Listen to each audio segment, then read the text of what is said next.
So the Oxford president who was happy when Charlie Kirk got shot, and he says that the right needs to be taken out by any means necessary. Change in the world we desire.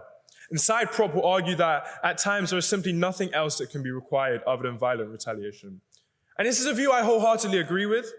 The view that some institutions are too broken, too regressive, too oppressive to be reformed.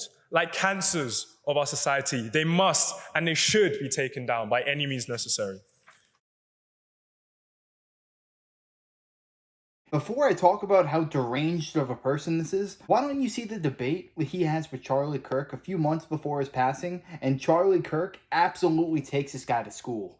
So I wanted to return to a comment you made earlier about a generation of lost boys. You likened them to the Peter Pan movie. Oh, okay, yeah. Yeah. So when we're talking about red pill media as being a large influence, and I wanted to define that.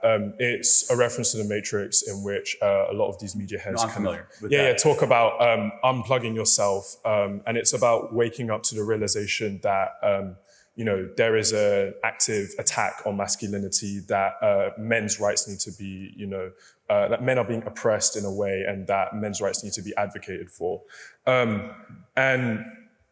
Many people have attributed the red pill media to a rise in this almost generation of lost boys. I kind of wanted to get your opinion on do you see this generation of lost boys as a failure of, say, masculinity, or are there potential other factors, economic, social factors, such as, the death of the American dream, increasing costs of living in America, increased costs of education?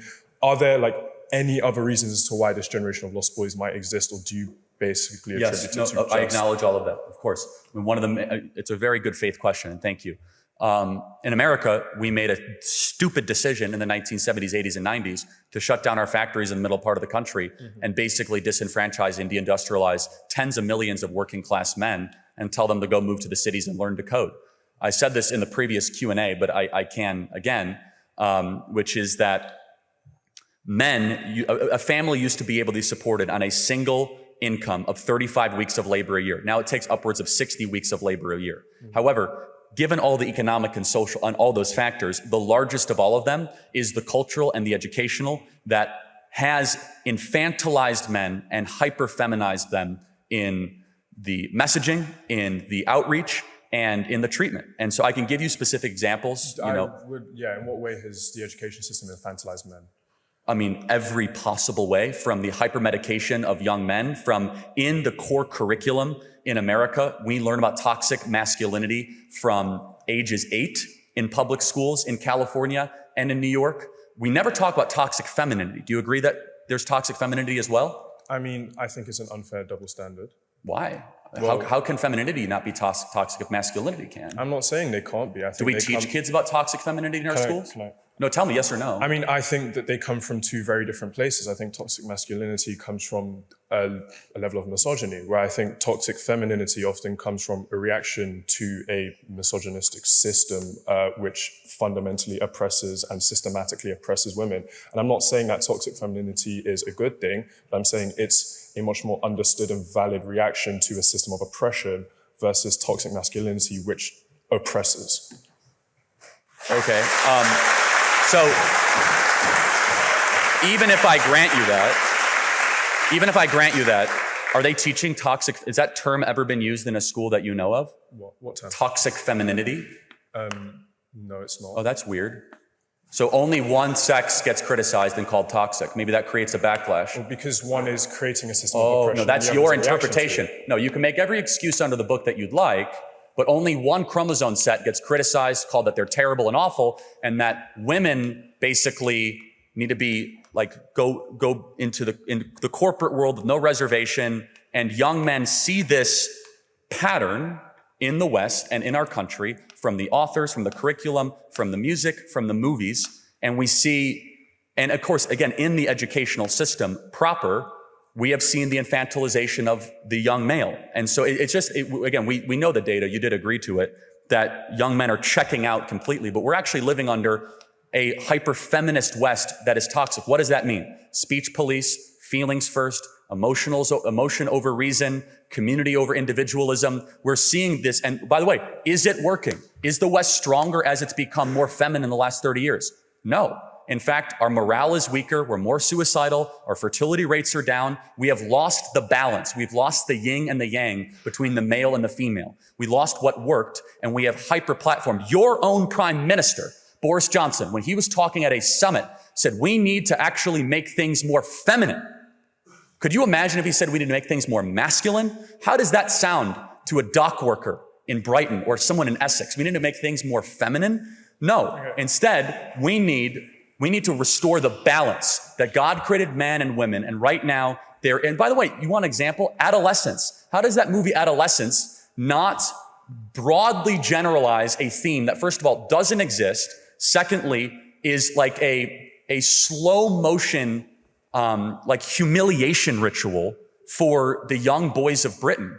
Could you imagine if there was a similar movie criticizing young women that are like how they are the ones that are driving men away, about how catty they are, about how they don't want to be. No, it's fine. I'll just complete the point.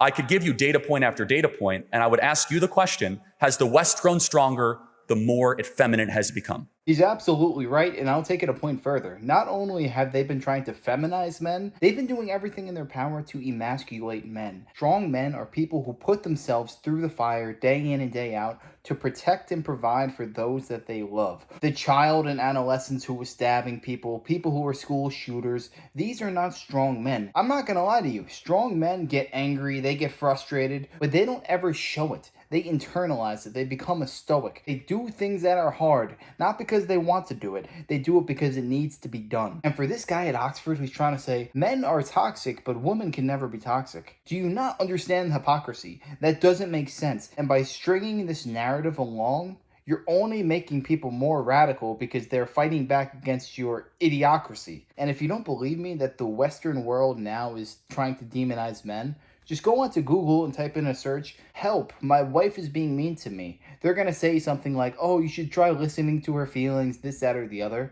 But if you said, help, my husband is mean to me, they're going to have a number there for domestic violence hotline, and they're going to have you lock up your husbands, even though you typed the exact same thing, but instead of typing wife, you type husbands. I really do believe if we had a God-centric view of the world and men did what men were supposed to do and women did what they were supposed to do, they're trying to tell you that a woman could be a man could become a woman. No, that's simply not true. We need to go back to God, and that's exactly what Kirk's saying here. You've said a lot.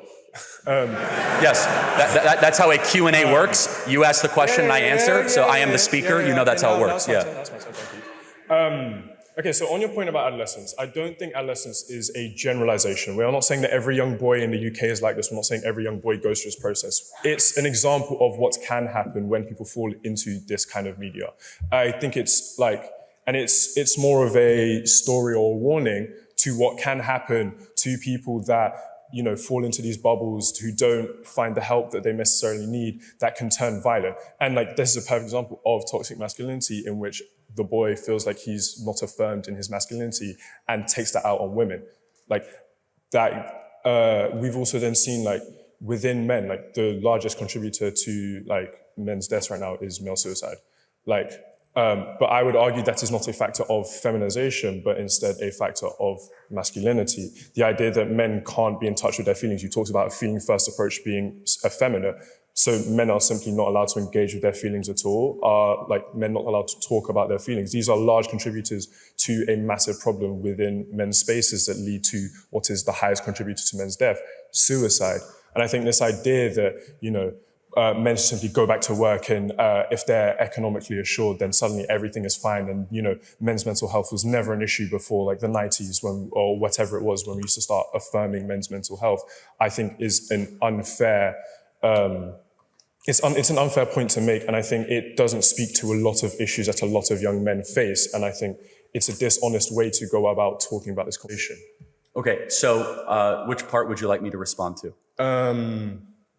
Let's go to the point about male suicide and masculinity not being allowed to affirm. So to your point, if it was true that men have always been miserable, why have the suicide rates gone up? Well, because we've started recording suicides better. It's not to say that suicides didn't occur on this level. It's just we simply have better ways of recording. That's rubbish, and you know it. Body bags are data that transcends any sort of manipulation.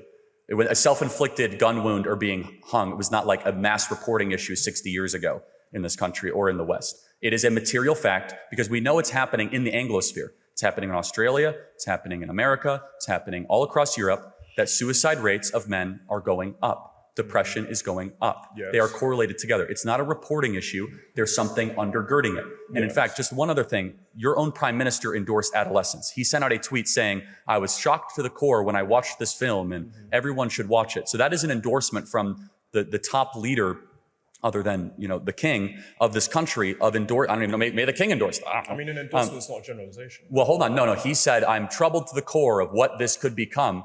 And you have to, again, that is one example of thousands that I could give, one that is the most applicable to here to this country. And I guess I would just ask this question in closing.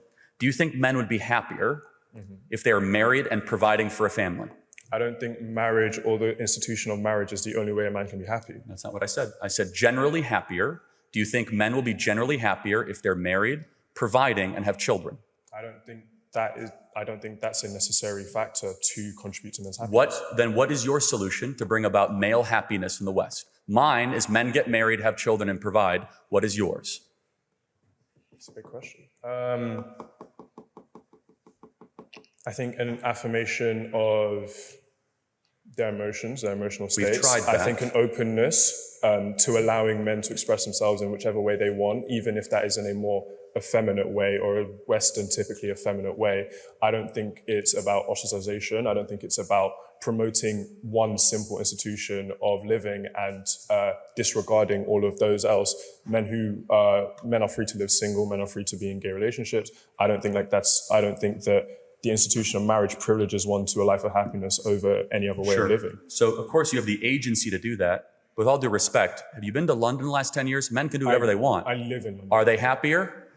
Men can dress how they want. Men can act how they want and go to any club. Has it worked? Yeah, but also we've had austerity. There are other factors outside of simply just. Do you see what you're doing? Respectfully, factors. You're scrambling for an excuse to get away from the truth that's right in front of you. I mean, maybe men should get married and have children. Okay, but I think because it's worked for 2,000 years. I just think it's a very dishonest way to go about this argument. That there's only one issue. Interesting. Can I challenge you on that, though? Sure. Why is it that the men of much poorer African and Asian countries don't have suicide issues, yet they have no money?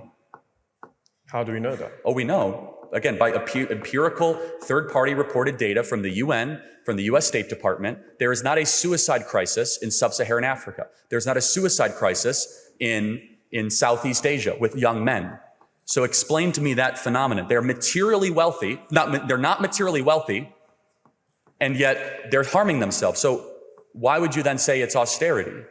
Wait, sorry, say that again. Okay, you're looking for another explanation for male unhappiness. Yes. I'm pointing to you to a part of the world that actually does value marriage and does have children, but they have no money. So therefore, how could you say it is a material problem why the men of London, who can dress how they want, go to whatever bar they want, are not happy? Because it's more than one reason. Like, there are multiple factors. It's not even just economic. There's social, there's like religious pressures. There's so many, you cannot boil down a societal issue to one. And I acknowledge issue. that, right? I even at the beginning, remember, I'm saying the biggest, the one that has an exponent on it, is that we have a biological urge that God gave us when he designed us, which is to be fruitful and multiply, for men to provide for the family. And when we suppress that, and we say that you can go live whatever lifestyle you would like, as already happens in the West. We have Exhibit A. We have a serious suicide, mental health, anxiety, depression issue. So I would just ask you to think over the next couple of days, months, or years, why is it that men in countries that barely have toilets and do not have 2 pounds to rub together, but they do have kids and they do have a wife, are much happier than someone with a big flat in downtown London? Something to think about. I mean, in that sense, there are other suicide. duties. They're less likely to kill themselves. Forget all these happiness indexes. If you kill yourself, you're not happy, right? So these poor countries do not have male suicide problems. Why? I do not know. Think about it. Thank you very much. What you have to admire about Charlie Kirk was he was not afraid to broach tough conversations. He was going right into the thick of it, and he knows that the entire room was probably against him and his worldview because he's in Oxford, he's in London, and they have just a wacko political sphere. But he's still gonna tell it how it is. But he did it in a way where he wanted the other person to actually understand. He wasn't just looking for a soundbite so that he would sound cool and he could play this clip on social media. He was doing this to actually bring about change in that country. And you have to admire that because it's a very selfless act. It's almost like he was a vessel for God, just trying to promote godly values, protect and provide for your family, get married, have a bunch of kids. Isn't that what you want? If you adopted the worldview of this other guy, you want to loot that store one day, that's fine. If you want to just talk to a therapist the next day, that's fine. If you want to mug that woman another day, that's fine. No, you need to have stringent standards for yourself. If you stand for nothing, you're going to fall for anything. And that's exactly what's going on in London and the UK right now, where they are having a stabbing crisis. There are thousands of stabbings that happen every single year in that country. If you walk down the block with a watch, you're probably going to get mugged if you go down certain areas. And for the Prime Minister to promote that adolescence show and say, wow, this is really eye-opening, give me a freaking break. This would not be happening if you decided to actually enforce laws. Somebody commits a crime, lock them up. They're not seeing daylight again for years. Anybody who commits a violent crime against another human being has a mental health problem. Does that mean that they should not serve time for what they did? Absolutely not. We cannot coddle these people anymore. They need to be treated as they are, which is criminals if you commit a crime like that. But instead of having tolerance and allowing all this stuff to happen, why don't you promote godly values like Charlie Kirk is promoting here? Have kids, be fruitful, multiply, and do right by your last name. Do you think that your ancestors would be happy if you were just being lazy, talking to a therapist all the time, not getting any work done, saying you ain't where you want to be because of him, her, or whatever?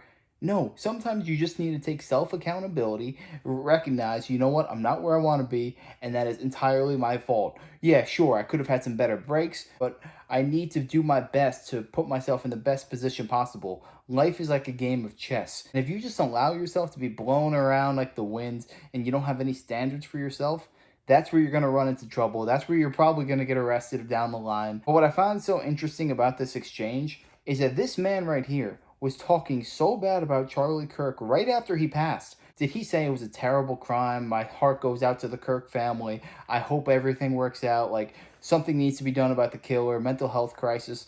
We need to make sure stuff like this never happens again. No, this man was cheering. He says, let's go. Charlie Kirk is blank. This is demonic behavior. Just look at the man's face right here, and it tells you he wasn't happy talking with Charlie Kirk. He recognized that he got smoked, and then he's pissed off. He's walking away sorry for himself. What you should have done is take value from this man. I can just tell he's filled with hate. A lot of people on a radical far left just want ill will and harm to affect the other side because they know when it comes down to a war of words and having open dialogue and communication, they can't possibly win, so they just need to take the other side out any means necessary. And it really is sad to see because these are your fellow human beings. Can't we all just get along in harmony? But it just seems some people just will never want us to get along. Well, let me know your thoughts on this down below. Do you think that this man deserved to be expelled from his position in Oxford for his remarks regarding Charlie Kirk? And what would you do if you were in charge of Oxford? Would you get rid of him? Would you keep him? Would you reprimand him? Let me know. I'd love to know your thoughts. And if you enjoyed, make sure to smash that like, comment, subscribe, and wish you guys nothing but the best. Till next time.